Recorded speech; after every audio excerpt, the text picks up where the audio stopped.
कि uniform civil code के नाम पर ऐसे लोगों को भड़काने का काम हो रहा है। आप मुझे बताइए, एक घर में परिवार के एक सदस्य के लिए एक कानून हो, परिवार के दूसरे सदस्य के लिए दूसरा कानून हो, तो क्या वो घर चल पाएगा क्या? कभी भी चल पाएगा क्या? फिर ऐसी दोहरी व्यवस्था से देश कैसे चल पाएगा?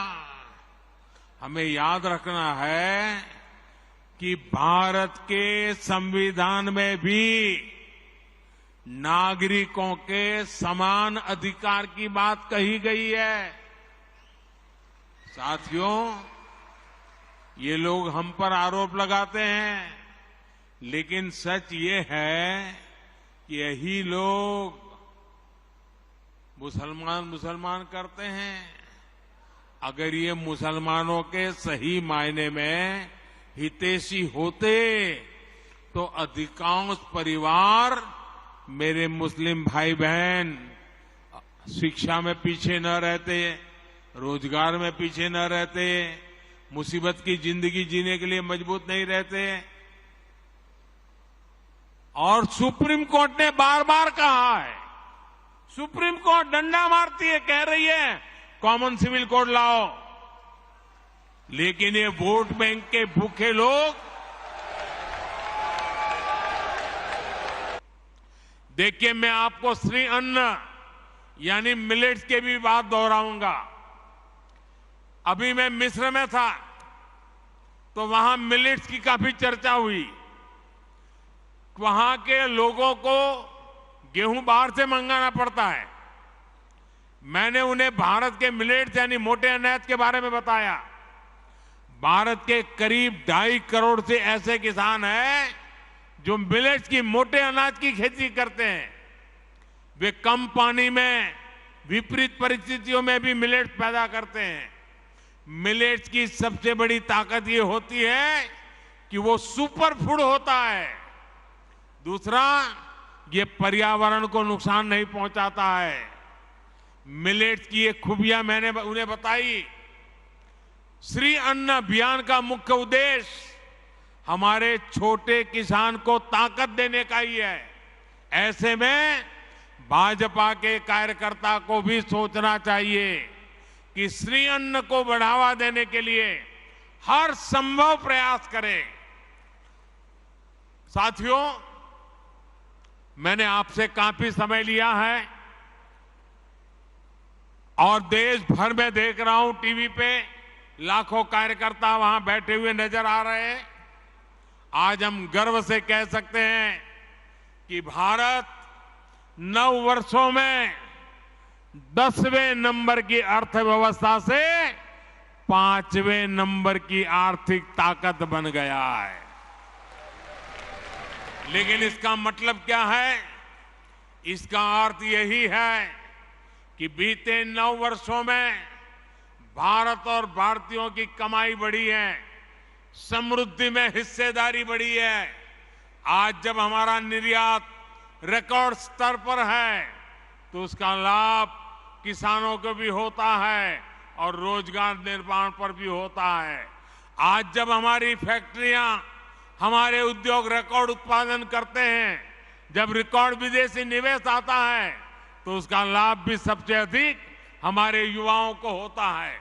ये समय, ये कालखंड भारत के युवा बेटे बेटियों का है।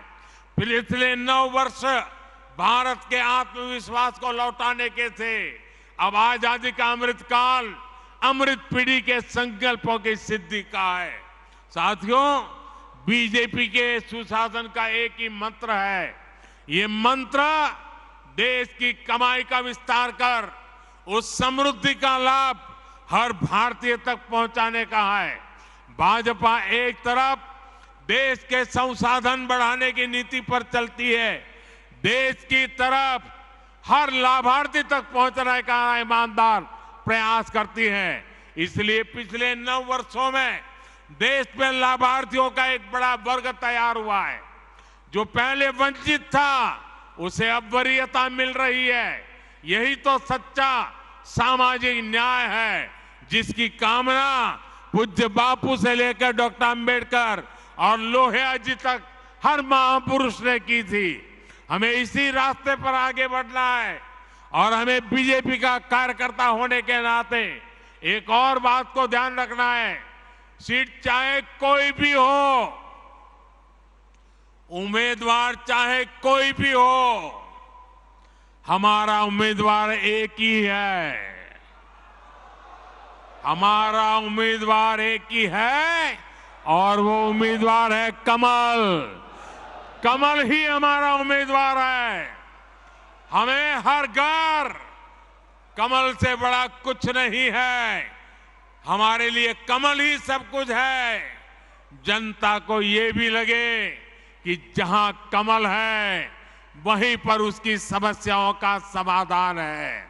इसलिए हमें कमल के निशान के साथ अपनी पहचान बढ़ानी है। हमें गर्व से कमल के निशान को अपने सीने पर लेकर चलना है। हम अक्सर देखते हैं कि सिर्फ चुनाव के दौरान ही कमल के निशान को बैनर तख्तियों में छपवाया जाता है, लेकिन अब हमें कमल के निशान को हर जगह, हर कार्यक्रम में प्रमुखता देनी चाहिए। हमें यह भी देखना है कि कमल से जो जुड़ा है उसकी पहचान सेवा से हो, समाज का हित करने वाले की हो। आज जो यहां से 2,500 से ज्यादा कार्यकर्ता हमारे विस्तारक अलग अलग राज्यों में जा रहे हैं, उन्हें भी इसी का विशेष ध्यान रखना है। ये अभियान आपके लिए एक तपस्या से कम नहीं है। जिस गांव में आप जाएं, वहां के लोगों के साथ, समाज के साथ उन्हीं की तरह जीवन जिए, ना अलग रहें और ना ही अलग दिखें, और अपने आत्मीय संबंध गांव के लोगों से ऐसे बनाएं कि वो आपकी वापसी के लिए आपसे आग्रह करते रहें। जाने के बाद भी आपका संपर्क बना रहना चाहिए, चिट्ठी चपाती चलती रहनी चाहिए। साथियों, मैं आज देश के प्रबुद्ध मतदाता का भी फिर से आभार व्यक्त करना चाहता हूं। आर्थिक हो या सामाजिक, देश आज निर्णायक फैसले इसलिए ले रहा है क्योंकि दशकों बाद देश के लोगों ने एक मजबूत और स्थिर सरकार चुनी है। आज पूरी दुनिया में भारत को लेकर इतनी पॉजिटिविटी इसलिए है क्योंकि यहां एक मजबूत सरकार है। आने वाले 25 साल यानी आजादी के अमृत काल में विकसित भारत के निर्माण के लिए यही स्थिरता, यही मजबूती, यही हमारे लिए आवश्यक है। हमें इसीलिए आगे बढ़ना है। इसी संदेश के साथ हमें बूथ बूथ पर अपने संवाद को आगे बढ़ाना है। इतनी बड़ी तादाद में, इतने शानदार कार्यक्रम में 10 लाख कार्यकर्ताओं के साथ मुझे जो बातचीत करने का, सवाल जवाब करने का अवसर मिला, मेरे लिए ये मेरी विदेश यात्रा की थकान भी आपको मिलकर के उतर गई। ये आपका प्यार, ये आपकी ऊर्जा, ये और नए काम करने की ताकत देती है।